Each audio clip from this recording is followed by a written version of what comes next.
بې خوشحالۍ غم نشته، بې غم خوشحالي نشته، بې درد راحت نشته، بې راحت درد نشته.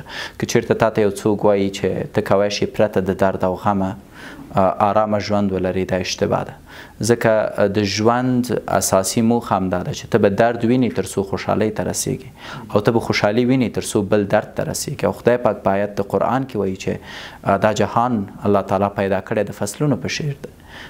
یعنی په دې کې به تغییرات راځي، یو ورځ به ښه وخت در باندې راځي، یو ورځ به بد وخت در باندې راځي، یو ورځ به پیسې لري، یو ورځ به مفلسه اوسي، یو ورځ به روغ وي، یو ورځ به چې دی ناروغه وي. که یو انسان وایي چې زه هېڅکله نه ناروغه کېږم، یا که یو انسان وایي چې زه هېڅکله نه مفلس کېږم، یا که یو انسان وایي چې زه هېڅکله نه خفه کېږم، نو دا یا انسان نه دی یا خلکو ته فریب ورکوي. زه پوهېږم ډېری خلک شته دی په تجارت کې تاسو ته وایي چې تاسو کولی شئ په 3 میاشتو کې میلیونر شئ، پرته د دې چې خواري وکړئ. دوی دروغ وایي. هېڅ تجارت بې خوارۍ نه دی، هېڅ تجارت بې درد نه دی، هېڅ تجارت بې زحمته نه دی.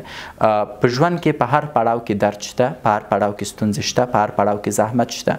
که ته نن دلته راغلی او ما سره خبرې کوي او وایي چې زه ونه دردېدم، ما تکلیف ونه باستو، ما خپله انرژي ضایع نه کړه او زه تر دې ځي راورسېدم تر څو تا سره خبرې وکړم، بیا در سره منم چې ژوند کې درد نشته. اما حتی که ته خوراک هم کوي باید زحمت وباسې. ته مجبوره یې لقمه جوړه کړې، خولې ته یې دننه کړي. حتی که یو څوک ووایي، یو مزخرف انسان راپورته شي وایي چې نه ماته تیاره لقمه یو څوک راکوي، فاین، باید ته یې وژوې. حتی که وایي چې نه هغه په خولې کې ژولې بیا زما خولې کې راتو کوي، ته یې باید تیره کړې. حتی که ته وایي چې نه تیرومه یې زه نه، ډاکټران یې راته په زوره تیروي تر معدې پورې، ته یې باید په معده کې وخورئ او جذب یې کړي. بس هېڅ بانه نشته چې د درد نه وتښتې. پس د دې په ځای چې ته نه وتښتې ورسره مخ شه.